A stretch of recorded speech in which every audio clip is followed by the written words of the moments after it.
about that. They not me, and I'm not them. So I can't compare myself to their story. My story is my story. And if it wasn't meant for me to tell my story, God wouldn't bring this opportunity to me. Message.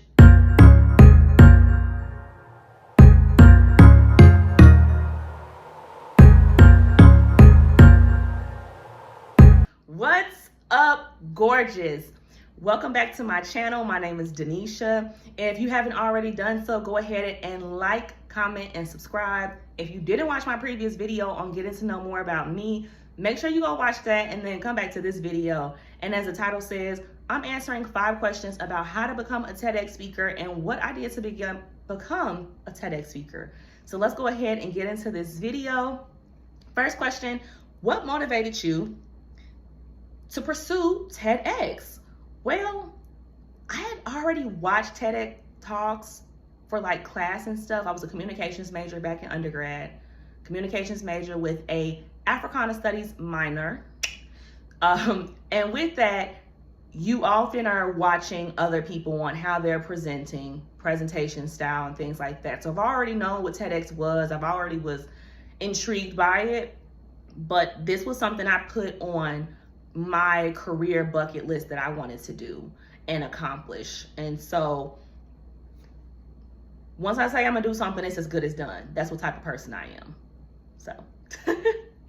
So how did you choose your TEDx talk topic? Well, again, if you watch my previous video, you know that a lot of people don't know that I'm a writer and a poet. And I felt like TEDx was gonna be the perfect opportunity for me to solidify my foundation within my career outside of what I've already been doing and clocking in to do of what Denisha is known for. Who is Denisha? What is she known for? What do I want to be known for in my career?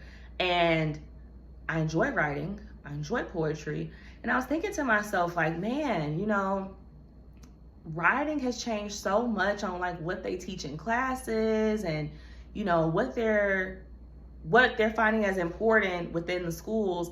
And I just felt like writing is a lost art. I remember saying that. I said, writing is a lost art. You know, they're not doing cursive writing classes no more. They're not doing, you know, English and really helping, you know, grade school students and grammar school students to perfect their writing skills, you know, at the grammar school, like I said, young. Now, high school may be different. College may be different depending on what type of high school and college you're going to. But I just feel like the foundation has changed so much in education, and the focus has shifted drastically. And I know this because I work in higher education at the collegiate level. And let me tell you something, writing is a lost art because some people don't have the gift of gab when it comes to writing something and turning in an essay and speaking about themselves and answering a prompt and following a prompt. And so I just talked about that, and I talked about it all the way as far as why writing and education is so important to me. I started all the way, Great Migration, my great-great-grandparents, sharecroppers, my great-grandmother being a lifelong learner, being retired, you know, in her 60s and 70s and how she lived life as a lifelong learner. I talked about, you know, me going to college, what my college experience was at University of Cincinnati as a transfer student, transferred my senior year. So what that experience was like for me. I talked about getting into grad school, what that experience was like for me and how I got myself into grad school based on my writing. Like my presentation and my communication skills helped me. My application overall was strong. But if we're gonna be honest, my writing skills and my communication skills got me into grad school. I promise you, I promise you.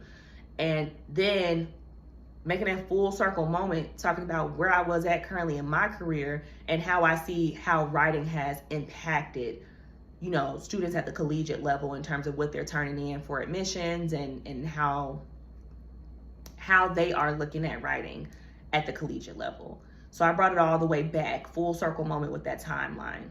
And that's how I formatted it. And that's what I would encourage you. Make sure you format your TEDx talk just like you would for an essay. Introduction, strong body, 3 points or 3 to 5 points, and then make sure you end with a strong conclusion. You want to make sure that they remember you from beginning to end. All right. What was the most challenging part about the TEDx preparation process? Honestly, I would have to say where I wanted to do it at. So I I just simply Googled TEDx talks near me or TEDx conferences near me. And I happened to see at the time, my alma mater, University of Cincinnati, was actually currently recruiting people for TEDx for February. And say if this is like December, November, December, something like that of that previous year.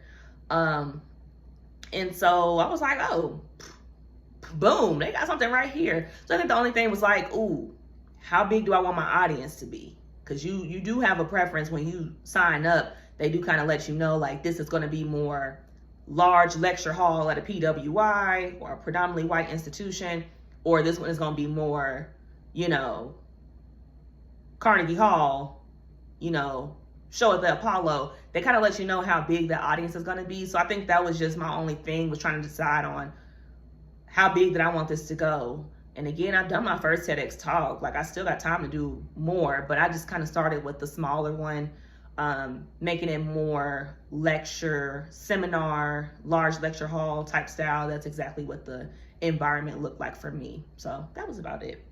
Other than that, everything else, I kind of practiced and prepared. So I didn't find it challenging because, again, I'm a communications major. So I've done this for over 4 years within undergrad, and then, you know, 2 years within my master's. So I've mastered on how to speak to people. That was not something I was nervous about, speaking to people.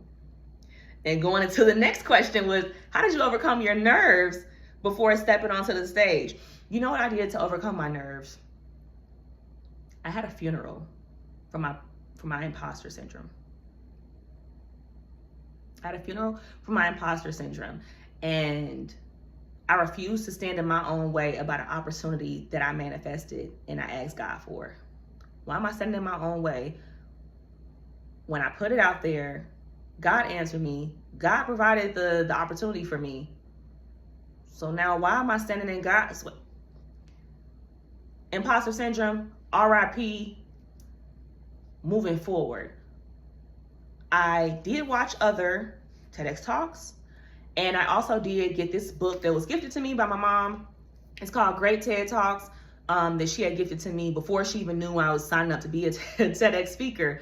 And I just went through here, and I'm probably going to go back into reading this, but I just flipped through like this, found the page, and then I just went through and just took some notes. And I want to tell y'all, it's very short, like 5 paragraphs. That's the cliff notes on this one.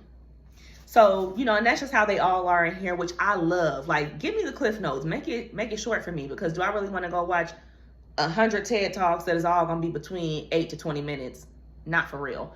So this is great to kind of take the meat and potatoes and run with it. So doing my research also helped get my nerves down, because now, okay, I have practice. I was practicing 3 to 5 times a day, and that's at work, that's at home. I was recording myself, I was timing myself. So I had practiced as much as I could. I researched as much as I could online and here.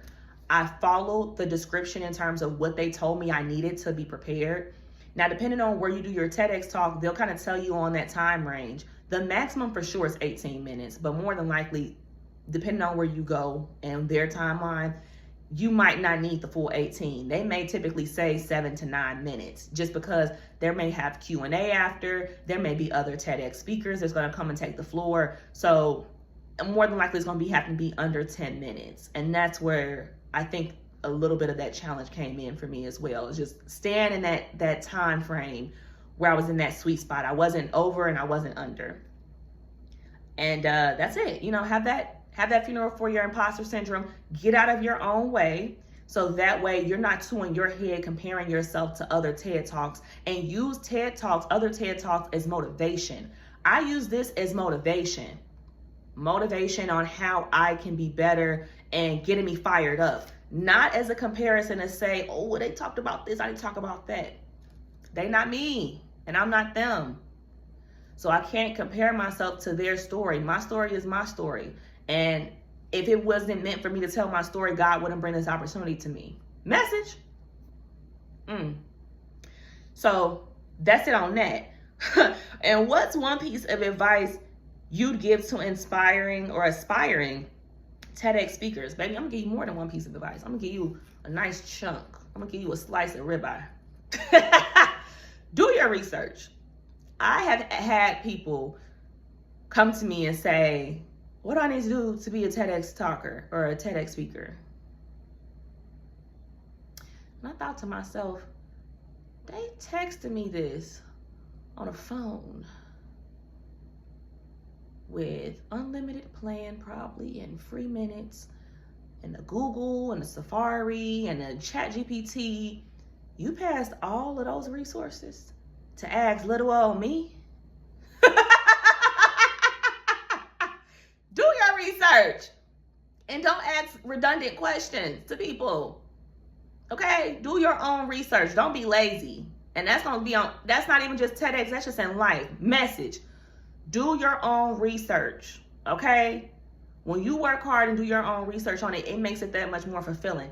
I did not call and ask a soul on how to be a TEDx speaker. I got on Beyonce's internet. I got on the Google and I said, do. And I got what I was gonna get from it. And I went ahead and applied and I did what needs to be done. So that's first things first. Do your own research.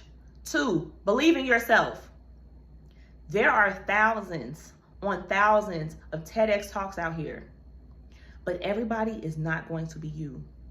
Everybody is not going to have your story, nor your storyline, nor your history, nor your career path. So when you get up there and you do your storytelling and you tell them about yourself and you talk about what you want, what your topic is, stand in your truth, stand in your power, and know that you are uniquely leaving your thumbprint. This is as unique as a thumbprint. You are leaving that up there for people. So leave that, leave something for them to chew on, leave them a message, leave them something that they can take with them, you know, and that's what it's all about. So, you know, research, practice, leave your heart, be yourself and believe in yourself when you do that. And last but not least, celebrate yourself. I'm still learning that right now. I'm still celebrating being a TEDx speaker right now. Being able to go onto Google, putting in my name, putting in my topic, going onto YouTube and seeing myself, and also still knowing my talk. Because I practiced that many times, I'm kind of saying it with myself at this point. Being able to celebrate yourself. Like, I remember when I was done with this, I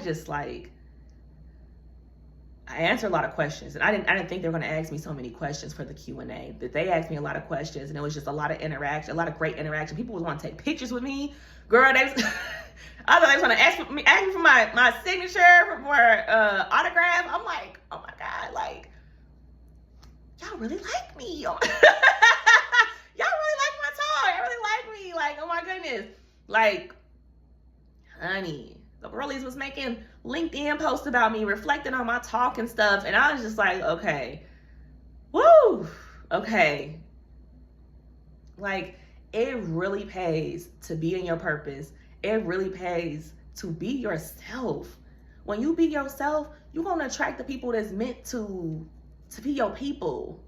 What Bernie Mac said, if people don't like you for being you, screw them.